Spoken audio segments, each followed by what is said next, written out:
Hello বন্ধুরা, তোমরা সব কেমন আছো? আমি সুদীপ্তা চলে এসেছি রোজে রান্নাবান্নার ভিডিও নিয়ে। প্রত্যেক দিনই তোমাদের সাথে শেয়ার করি কি কি রান্না করলাম।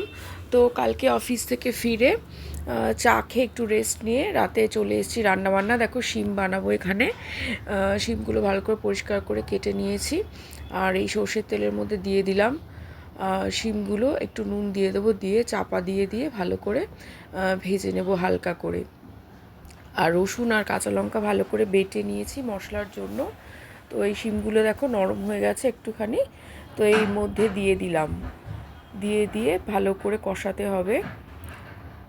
শিমের ঝালটা কিন্তু খুব ভালো লাগে খেতে, নুন মিষ্টি দিয়ে একদম সিম্পল, কোনো গুঁড়ো মশলার দরকারই হয় না। চাপা দিয়ে এখানে নুন মিষ্টি দিয়ে দিয়েছিলাম, আর একটু হলুদও দিয়ে দিয়েছিলাম, অল্প করে জল দিয়ে দিলাম, যার কারণে একটু নরম হয়ে যাবে আরও। এখানে ভালো করে কষিয়ে নিতে হবে। জলটা ভালো করে ফুটলে আস্তে আস্তে শুকিয়ে মরিয়ে দিতে হবে, তাহলেই শিমের ঝাল রেডি। এই যে শিমের ঝাল মোটামুটি রেডি হয়েই গেছে। তো এরমভাবে আমি শিম, মানে একদম নতুন শীতের শিম, ভীষণ ভালো লাগে খেতে। আর দেখো এখানে দুটো কাঁচকলা নিয়ে নিয়েছিলাম, সেদ্ধ করব প্রেশার কুকারে।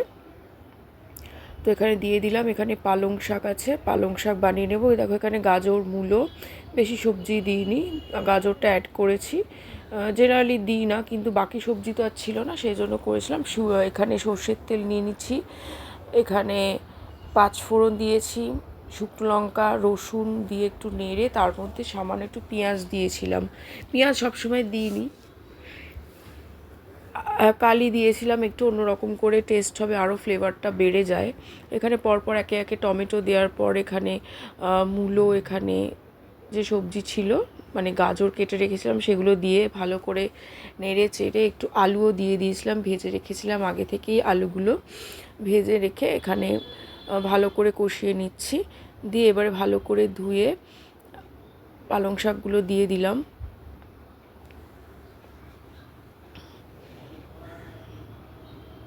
পালং শাক ভালো করে নেড়ে চেড়ে নিতে ভালো, অনেক জল বেরোবে, তারপর একটু শুকিয়ে নিতে হবে। তো আমার ভিডিও ভালো লাগলে অবশ্যই লাইক কমেন্ট শেয়ার করে দিও, আর সুধীস ব্লগসকে অবশ্যই ফলো করে দিও, আর ইউটিউব চ্যানেল থেকে দেখলে অবশ্যই সাবস্ক্রাইব করে দিও। এই দেখো অনেকটা জল বেরিয়েও গেছে। এখানে এখানে নুন মিষ্টি পরিমাণ মতো দিয়ে দিয়েছি, আর সামান্য একটুখানি শুকনো লঙ্কা দিয়ে এখানে দেখো সেদ্ধ হয়ে গেছে। এখানে খোসাটাকে ছাড়িয়ে নিয়েছি, এটা কাঁচকলার খোসা বেটে বানাবো, খোসাটা বাটবো বেটে। এখানে দারুণ হয় খেতে, আমার তো ভীষণ প্রিয়। দেখো এখানে দিয়ে দিলাম সর্ষের তেলের মধ্যে কালো জিরে আর শুকনো লঙ্কা, একটু নেড়ে চেড়ে নিয়ে একটু রসুনও দিয়ে দিয়েছিলাম, রসুন দিয়ে ভালো করে নেড়ে চেড়ে নিয়ে এটা ওই কাঁচকলার খোসাগুলোর মধ্যে দিয়ে দেব, দিয়ে একসাথে পেস্ট করে নেব। ওখানে পালং শাকটা পাশে হচ্ছে, জলটা মরানোর জন্যে আস্তে করে দিয়েছি যাতে একদম মরে যায় জলটা। এখানে পেস্ট করে নেওয়ার পর এখানে আবার একটু কালো জিরে দিয়ে দিলাম, দিয়ে পেস্টটা পুরোটা দিয়ে দিয়েছি। এবারে নুন মিষ্টি অ্যাড করে দিতে হবে, দিয়ে ভালো করে কষিয়ে কষিয়ে একদম মানে ড্রাই হয়ে যাবে। এই যে চলেই এসছে, কালারটাও চেঞ্জ হয়ে গেছে। দেখতে ভালো না হলেও যারা খেয়েছো তারা জানো, যে যারা বানিয়ে থাকো তারা বাড়িতে জানো কি ভালো খেতে হয়। গরম গরম মানে ভাতে এক থালা ভাত খেয়ে নিতে পারবে এই কাঁচকলার খোসা বাটা দিয়ে। তো এখানে দেখো একটু ধনেপাতা দিয়ে দিয়েছি, পালং শাক হয়ে এসছে, একদম শুকিয়ে নিয়েছিলাম, জলটা একদম মরে গেছিলো। তো এখানে আমার শিম, পালং শাক, আর এখানে কাঁচকলার খোসা বাটা, আর কাঁচকলাটা রেখে দিয়েছিলাম ভর্তা বানিয়ে পরের দিন খাবো বলে।